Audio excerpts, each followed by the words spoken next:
science indicates more likely to lead to poaching. So an example of that we applaud ODFW is that dispersal video, which thank you for sharing. We thought it was wonderful. We shared it widely. It was very well received. So things like that actually say this species isn't just a problem, it's actually a benefit, and we welcome it back to Oregon.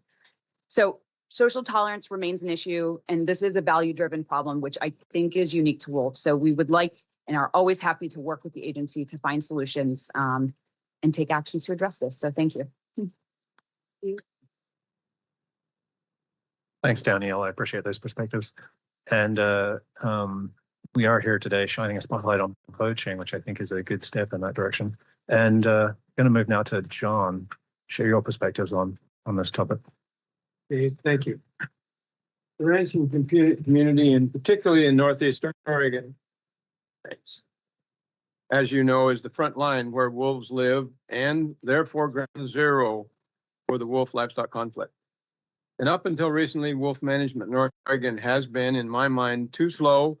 It came with way too many restrictions in the actions that were taken. In general, this has caused a lack of any social tolerance for wolves by ranchers. As I have stated before, as we have seen many changes.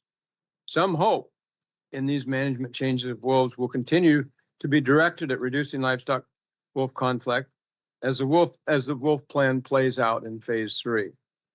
Let me be clear, the Oregon Cattlemen's Association has not and does not support poaching of wolves as any solution. The recent changes in the wolf plan, again, is a step in the right direction. However, as wolves continue to spread across the state, we continue to see, as I've said before, more ranchers dealing with more wolves in more places. This will require a continuation of the control efforts in a timely manner with the appropriate timing and commitment to dealing with the conflicts as we have seen in the recent months. Success will be found in proper management that leads to the appropriate balance between wolves and livestock. It will move us to normalizing wolves and assuring ranchers that when their private property, i.e. their cattle, are killed, they will be dealt with and that they will be protected and any losses will be addressed.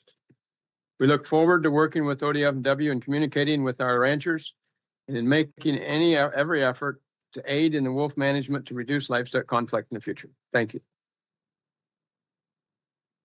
Okay. Thanks, John, and thanks again to all the panelists here. And I'm going to turn it back to the commission ahead of a break here. Yeah, I think it's a good time to ask some questions, and then we'll go to a break.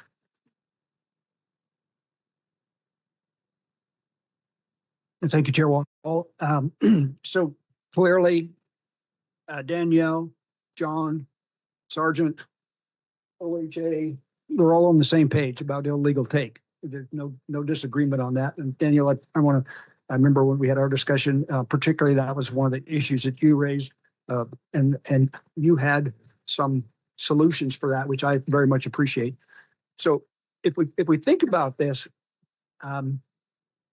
it's a conservation and management plan, and so as the continuation of wolves continue to spread throughout Oregon, if we have social intolerance for wolves and we see the numbers going down instead of gradually going up, there's going to be, in my opinion, a social decision made by either the legislature or commission or somebody else to say the numbers are going in the wrong direction. And if it's from illegal take, not from legal, but from illegal take, then we're all going to suffer for that. The producers are going to suffer, the environmental community is going to suffer, and I worry that if we don't get a handle on this illegal situation, that it could go in a direction where producers are going to say, we're getting restricted even more, which John has a concern about.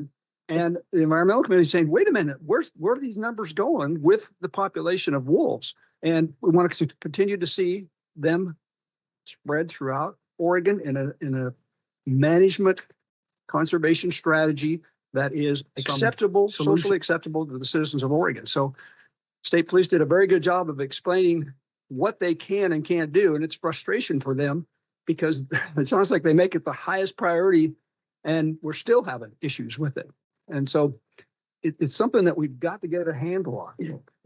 I don't have an answer other than, more public, as you recommend, more public outreach so that we can get a handle on this as well as other poaching. I mean, yes, wolves maybe not making the front page, maybe they are, but there's poaching going on all around the state. And I don't understand why it's increasing the way it is. So we've got to get a handle on this. So that's just an editorial comment.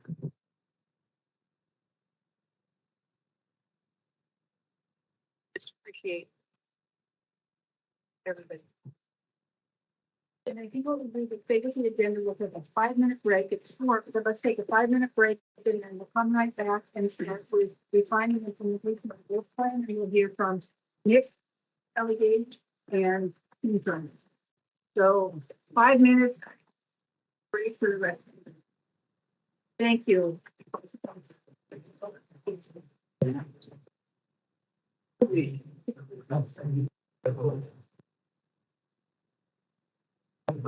Yeah.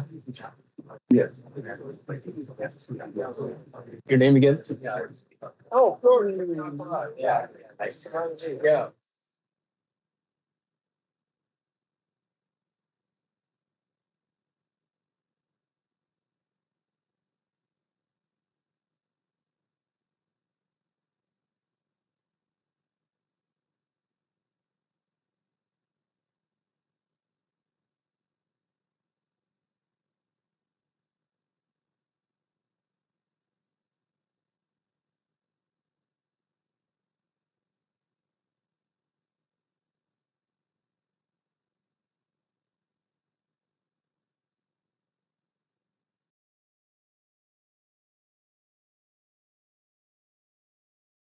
Poaching is a critical issue affecting the health and sustainability of Oregon's fish and wildlife populations. The impact of wildlife crime is devastating. Nearly 5,000 wild animals were poached in Oregon last year. Future generations deserve to experience Oregon's fish and wildlife. Protect Oregon's wildlife. Turn in poachers. Visit protectoregonswildlife.com.